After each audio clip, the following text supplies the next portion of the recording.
नमस्कार सभी साथियों को स्वागत करता हूं सभी का इस यूट्यूब चैनल पर जिसका नाम है study with P N Lodha. साथियों, साइकोलॉजी के बहुत ही महत्वपूर्ण 30 प्रश्न लेकर आया हूं। पेपर नंबर 57 है ये साइकोलॉजी का। तो देखिए, टोटल 100 पेपर यहां पर आपके लिए साइकोलॉजी के चल रहे हैं। तो ये आज के क्वेश्चन एनसीईआरटी आरबीएससी की किताबों में से भी आपको काफ़ी ज़्यादा देखने को मिलेंगे। जो रीट पात्रता परीक्षा 2022 लेवल 2 और लेवल 1 के लिए सेकंड ग्रेड शिक्षक भर्ती, थर्ड ग्रेड शिक्षक भर्ती, फर्स्ट ग्रेड शिक्षक भर्ती सभी के लिए बेहद ही महत्वपूर्ण है साथियों। तो पूरे ही 30 प्रश्नों को करके जाना और अपना स्कोर नीचे कमेंट बॉक्स में कमेंट करके जाना साथियों। तो चलिए शुरू करते हैं आज के इस वीडियो को। पहला प्रश्न देखेंगे साथियों, आपके प्रश्न नंबर 1। सशक्त अभिप्रेरणा सीखने का प्रभावशाली घटक है, इससे बालक। पहला विकल्प है स्वस्थ रहता है, दूसरा है ध्यान करता है, तीसरा है प्रसन्न रहता है और चौथा है शीघ्र सीखता है। तो देखो, सशक्त अभिप्रेरणा, सशक्त का मतलब आंतरिक अभिप्रेरणा से लिया जाता है साथियों। तो यह सीखने का प्रभावशाली घटक माना जाता है। और यदि बालक सशक्त अभिप्रेरित है या आंतरिक रूप से अभिप्रेरित है तो वह किसी भी चीज को जल्द ही सीख लेगा, अर्थात शीघ्र सीखता है। चौथा विकल्प आपके प्रश्न नंबर 1 का सही उत्तर होगा। नेक्स्ट प्रश्न नंबर 2 पे आते हैं। तो आपके दूसरा प्रश्न है, ज्ञान रचनात्मकता सिद्धांत का आधार है। करके सीखना, अध्यापक को सुनना, अध्यापक कथित विषय वस्तु को दोहराना और अध्यापक व शिक्षार्थी के संबंध। तो देखो, ज्ञान रचनात्मकता सिद्धांत, इन दो शब्दों को देखिए। ज्ञान रचनात्मकता मतलब ज्ञान की रचना करना, ज्ञान का निर्माण करना। निर्माण किस में किया जाता है? जब बालक स्वयं उस चीज को करता है, अर्थात करके सीखना इसका बिल्कुल सही आंसर होगा साथियों। क्योंकि अध्यापक को सुन रहे हैं तो वो तो ज्ञान प्रदान किया जा रहा है, वो ज्ञान की रचना कहाँ की जा रही है? और यहाँ पर बात की जा रही है रचना की। इसलिए पहला विकल्प आपके प्रश्न नंबर 2 का सही उत्तर है। चलिए नेक्स्ट प्रश्न नंबर 3 पे आते हैं। तो आपके तीसरा प्रश्न, निम्न में से आत्म संप्रत्यय की कौन सी विशेषता महत्वपूर्ण नहीं है? तो विकल्पों को देखिएगा। आत्म संप्रत्यय व्यवस्थित होता है, दूसरा है आत्म संप्रत्यय विशिष्ट होता है, विशिष्ट लक्ष्य होता है, तीसरा है आत्म संप्रत्यय बहुआयामी होता है और चौथा है आत्म संप्रत्यय स्थायी होता है। तो साथियों, अगर हम देखें कि इनमें से एक विशेषता ऐसी है जो आत्म संप्रत्यय की महत्वपूर्ण विशेषताओं में नहीं आती है, तो उसका चयन आपको प्रश्न नंबर 3 में करना है। देखो, पहला विकल्प देखें कि आत्म संप्रत्यय व्यवस्थित होता है, सही है बिल्कुल। आत्म संप्रत्यय विशिष्ट लक्ष्य भी होता है, बहुआयामी भी होता है, लेकिन स्थायी होता है। ये अत्यंत आवश्यक नहीं है, ये महत्वपूर्ण विशेषताओं में नहीं आता है। तो चौथा विकल्प आपके प्रश्न नंबर 3 का सही उत्तर है। चलिए नेक्स्ट प्रश्न नंबर 4 पे आते हैं। आपके प्रश्न संख्या 4, निम्न में से कौन सा उद्देश्य संज्ञानात्मक क्षेत्र का नहीं है? सामान्यीकरण, अनुवाद करना, अनुप्रयोग करना और सचित्र विवरण प्रस्तुत करना। तो देखो, संज्ञान का मतलब हमारे ज्ञान से लिया जाता है साथियों। और जिस दिए गए विकल्पों में से जो चीज संज्ञानात्मक क्षेत्र के अंतर्गत नहीं आती है उसका चयन करना है प्रश्न संख्या 4 में। तो चौथे प्रश्न में जो राइट आंसर है, देखो, सामान्यीकरण करना, अनुवाद करना, अनुप्रयोग करना, तीनों ही ज्ञानात्मक उद्देश्य के अंतर्गत आ जाते हैं। लेकिन सचित्र विवरण प्रस्तुत करना साथियों ज्ञानात्मक में नहीं आएगा। इसलिए चौथा विकल्प आपके प्रश्न संख्या 4 का सही उत्तर है। चलिए नेक्स्ट प्रश्न नंबर 5 को देखेंगे। तो पांचवा प्रश्न आपसे क्या पूछ रहा है? किशोरावस्था की मुख्य विशेषता निम्न में से कौन सी है? झगड़ना, रचनात्मकता, सामाजिक प्रवृत्ति और आत्मचेतना। तो देखो, सबसे नेगेटिव पॉइंट झगड़ना है, यह आपका आंसर नहीं होगा। अब यहाँ पर 3 चीजें हैं, रचनात्मकता, सामाजिक स्वीकृति और आत्मचेतना। तो जो मुख्य विशेषता किशोरावस्था की नहीं है उसका चयन आपको करना है। किशोरावस्था की है जो मुख्य विशेषता, उसका चयन आपको करना है। साथियों, सामाजिक प्रवृत्ति किशोरावस्था के अलावा यहाँ पर बाल्यावस्था में भी देखने को मिलेगी, वयस्क अवस्था में भी देखने को मिलेगी, रचनात्मकता भी बाल्यावस्था में भी हो सकती है। इसलिए आत्मचेतना जो है ये सबसे मुख्य विशेषता है किशोरावस्था की। तो प्रश्न संख्या 5 में आपके चौथा विकल्प सही रहेगा। नेक्स्ट प्रश्न संख्या 6 की ओर बढ़ते हैं। चलिए छठा प्रश्न देखेंगे। आपके प्रश्न नंबर 6, पियाजे के अनुसार निम्न में से कौन सी अवस्था संप्रत्यों के संपूर्ण विकास की अवस्था है?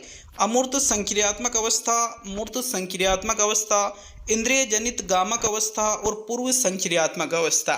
जीन पियाजे ने अपने संज्ञानात्मक विकास के सिद्धांत में इन 4 अवस्थाओं का प्रतिपादन किया है। अगर क्रम से देखें तो सबसे पहले इंद्रिय जनित गामक अवस्था आएगी, दूसरे पे पूर्व संक्रियात्मक अवस्था आएगी, तीसरे पे मूर्त संक्रियात्मक अवस्था आएगी और चौथे पे अमूर्त या औपचारिक संक्रियात्मक अवस्था आएगी। साथियों, इसमें संप्रत्यों का संपूर्ण विकास चौथी और अंतिम अवस्था में होता है। संज्ञानात्मक विकास की जो चौथी और अंतिम अवस्था है, इसमें संप्रत्यों का संपूर्ण विकास हो जाता है, अर्थात अमूर्त संक्रियात्मक अवस्था। विकल्प नंबर 1 आपके प्रश्न संख्या 6 का सही उत्तर होगा।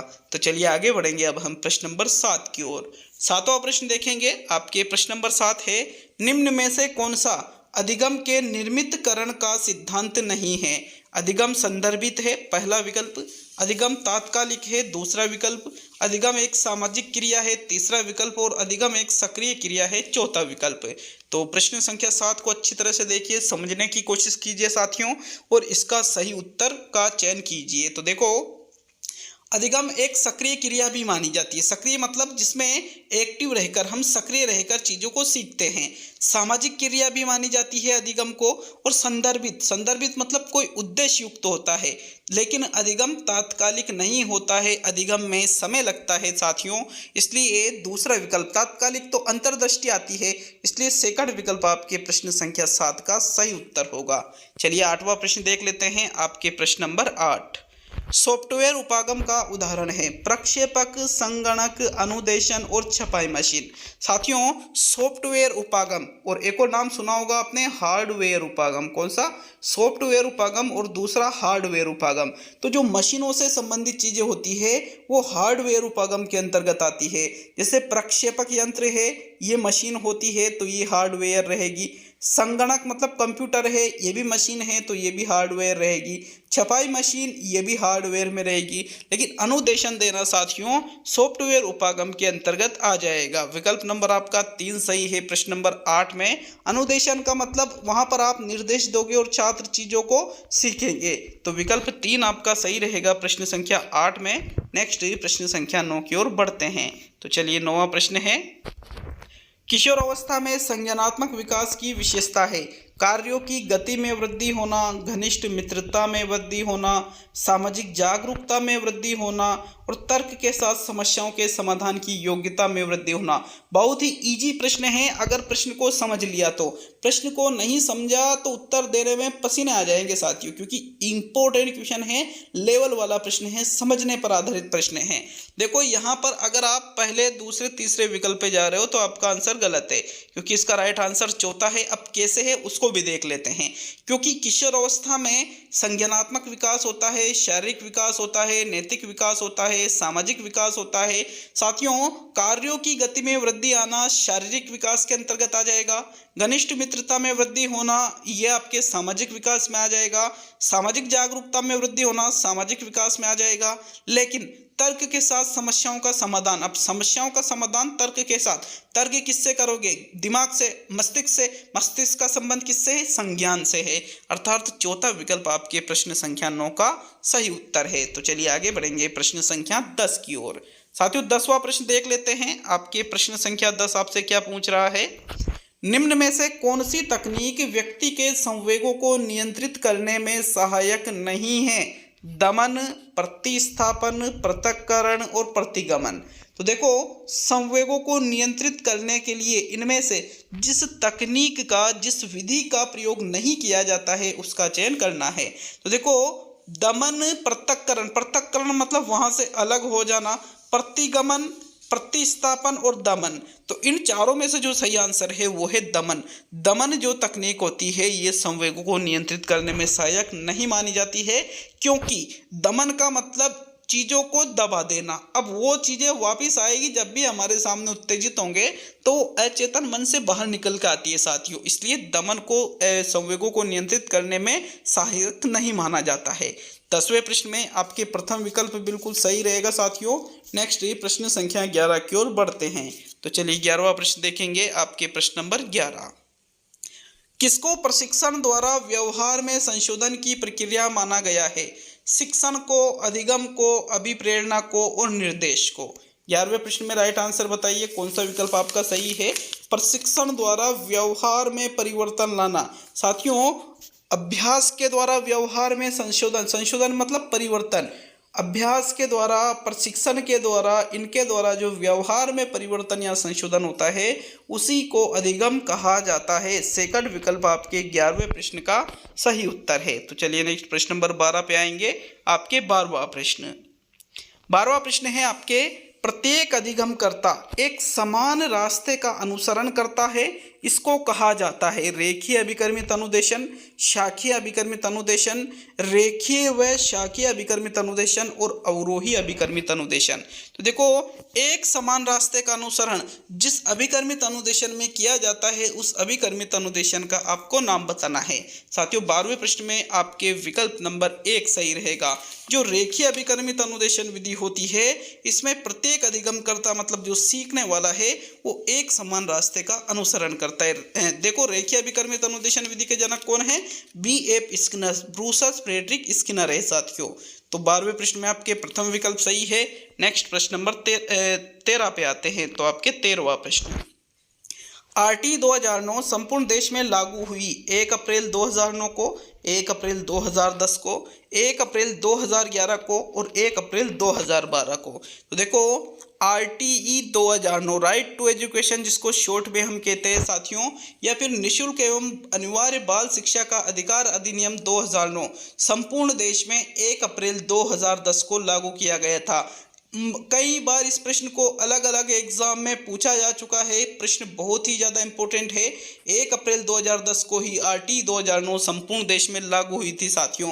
विशेष तौर पे याद रखना है इस प्रश्न को, गलती से भी गलत नहीं होना चाहिए ये चीज़ें। अगर गलत हुई है तो यहाँ हो जाए कोई बात नहीं, बट आगे एग्जाम में नहीं होना चाहिए। चलिए नेक्स्ट प्रश्न नंबर 14 पे आते हैं। तो आपके 14वां प्रश्न, प्रश्न नंबर 14 है, क्रियात्मक अनुसंधान के बारे में सही नहीं है।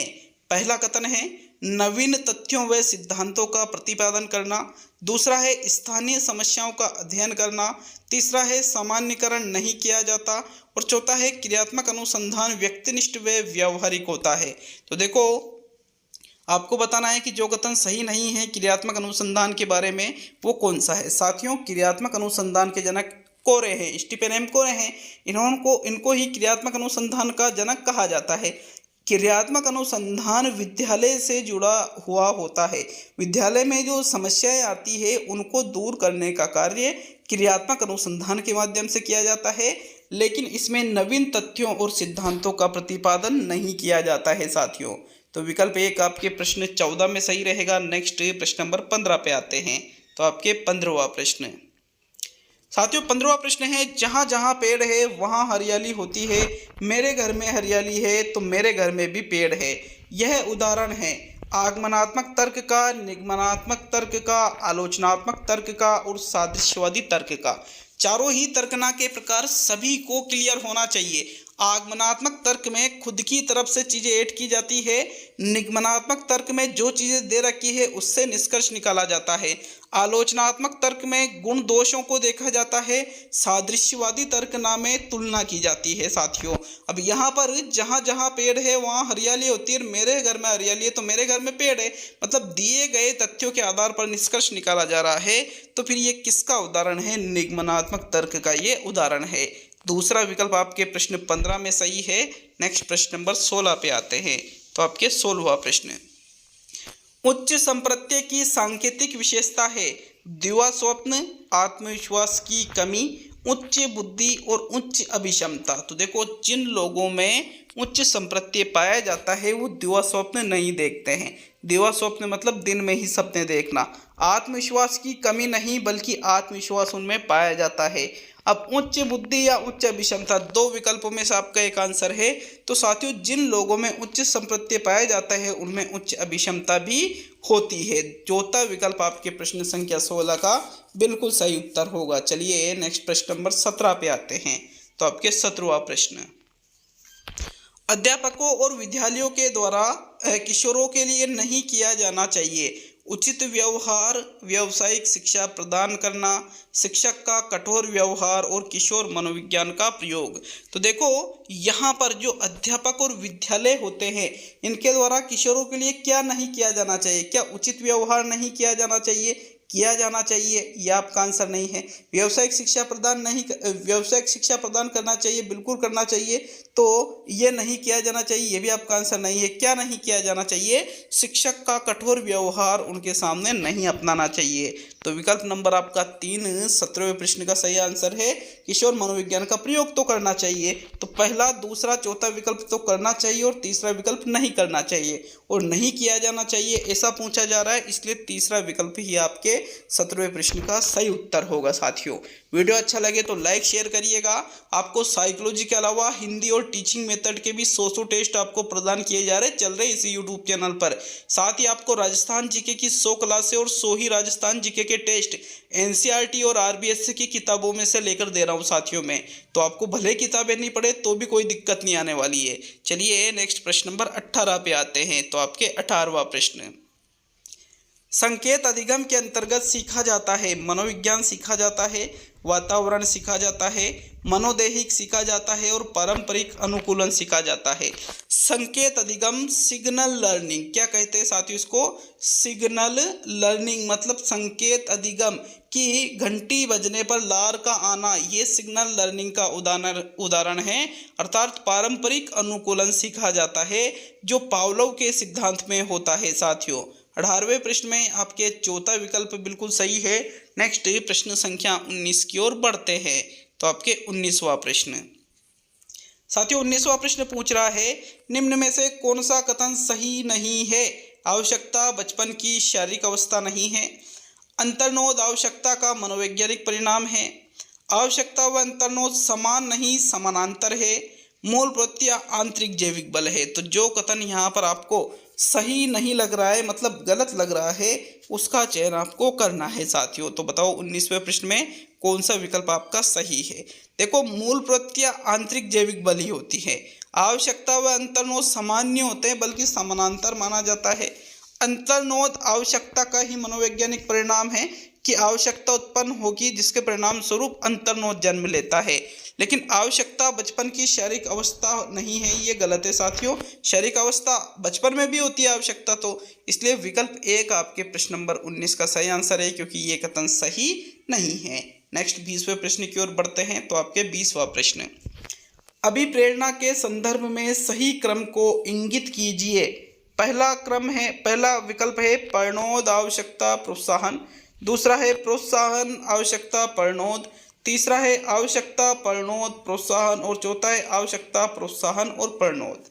साथियों सबसे पहले अभिप्रेरित होने के लिए आवश्यकता उत्पन्न होती है। क्या उत्पन्न होती है?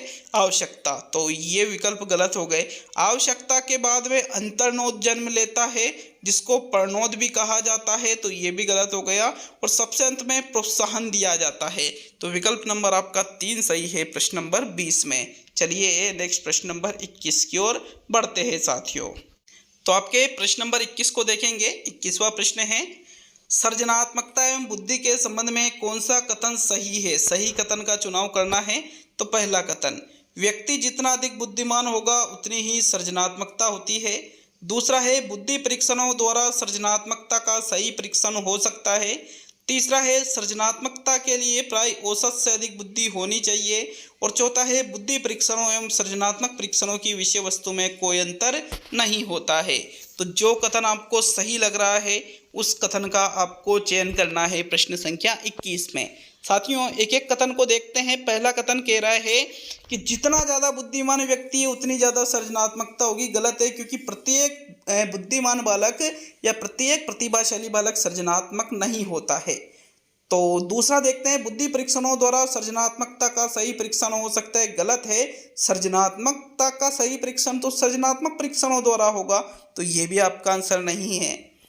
तीसरा है, सृजनात्मकता के लिए प्राय औसत से अधिक बुद्धि होनी चाहिए। सही लग रहा है बिल्कुल। बुद्धि परीक्षणों एवं सृजनात्मक परीक्षणों की विषय वस्तु में कोई अंतर नहीं होता, गलत है, क्योंकि बुद्धि परीक्षण अलग है और सृजनात्मक परीक्षण अलग है। तो विकल्प नंबर 3 आपका सही आंसर है। नॉर्मली औसत से अधिक बुद्धि होना चाहिए सृजनात्मकता के लिए। विकल्प 3 ही 21वें प्रश्न का सही आंसर होगा। नेक्स्ट प्रश्न नंबर 22 पे आते हैं। बुद्धि का स्वरूप बिजली के समान होता है, इसे मापना आसान है लेकिन परिभाषित करना कठिन है। यह परिभाषा या यह वाक्य इनमें से किसके द्वारा कहा गया है? बिने के द्वारा, जेनसन के द्वारा, हार्वर्ड गार्डनर के द्वारा और स्पीयरमैन के द्वारा। तो साथियों, बुद्धि का स्वरूप किसके समान होता है? बिजली के समान। आप इसको माप सकते हो लेकिन परिभाषित करना बहुत कठिन है बुद्धि को।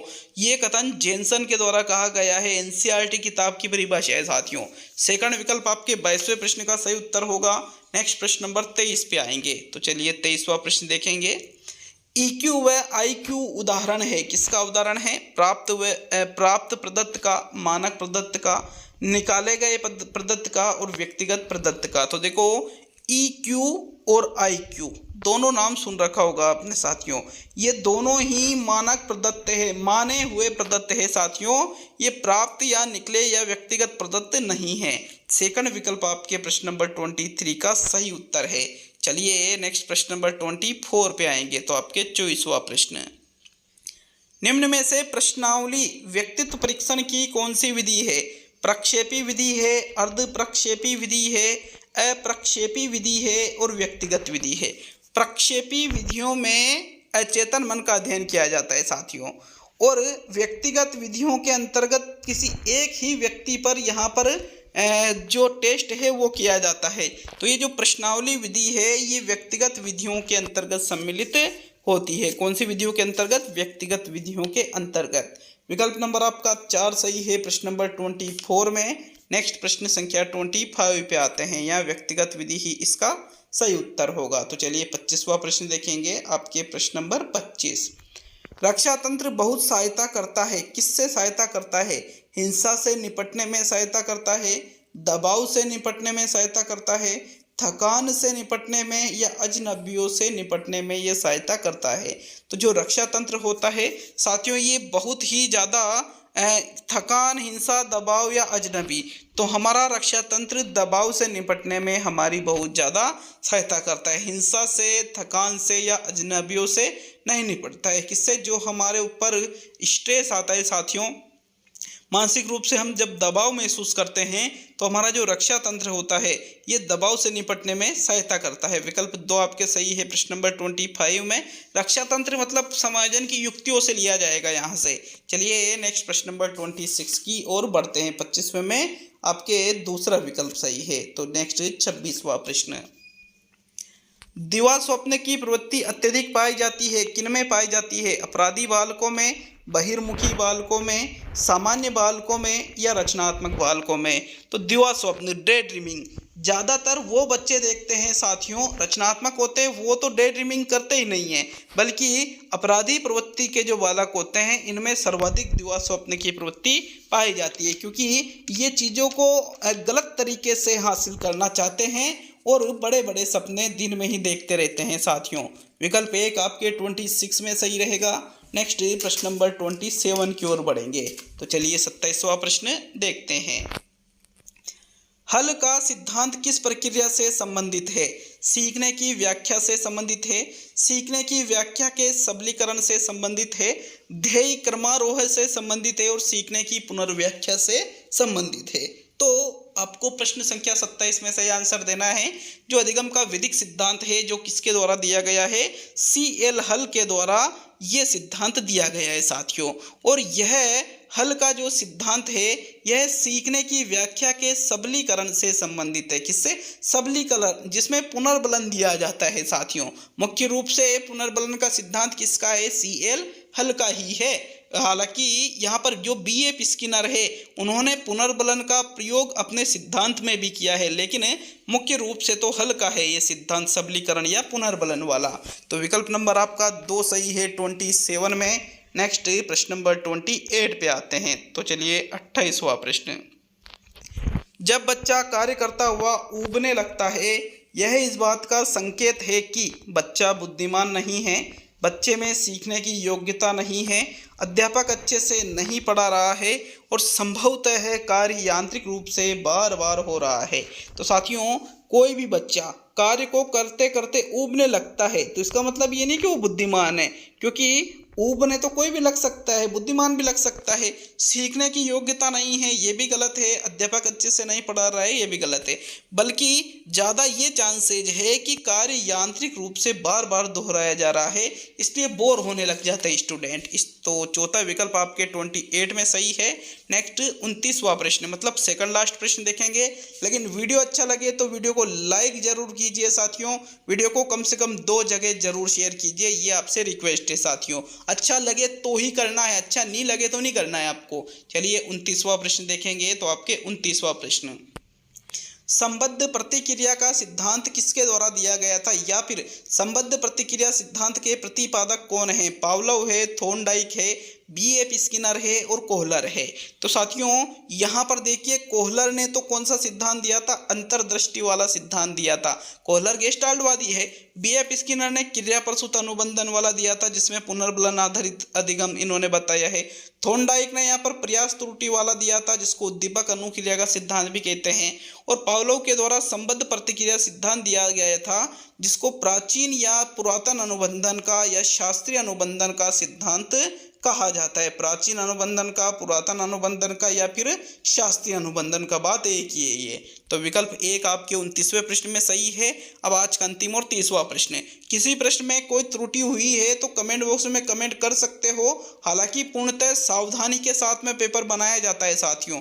बहुत ही कम चांसेज है कि किसी एक प्रश्न में भी आपको त्रुटि नजर आए, लेकिन फिर भी अगर आती है तो आप अपने विचार कमेंट बॉक्स में प्रस्तुत कर सकते हो। तो चलिए अंतिम और 30वां प्रश्न, वृद्धि एवं विकास में क्या संबंध है? एक दूसरे के विरोधी है, एक दूसरे के समान है, एक दूसरे के पूरक है और सभी। तो साथियों, वृद्धि एवं विकास, वृद्धि का पक्ष छोटा होता है, विकास का पक्ष बड़ा होता है।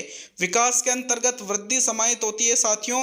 विकास का मापन नहीं किया जा सकता है, वृद्धि का मापन किया जा सकता है। विकास के आधार पर भविष्यवाणी कर सकते हो, वृद्धि के आधार पर भविष्यवाणी नहीं कर सकते हो।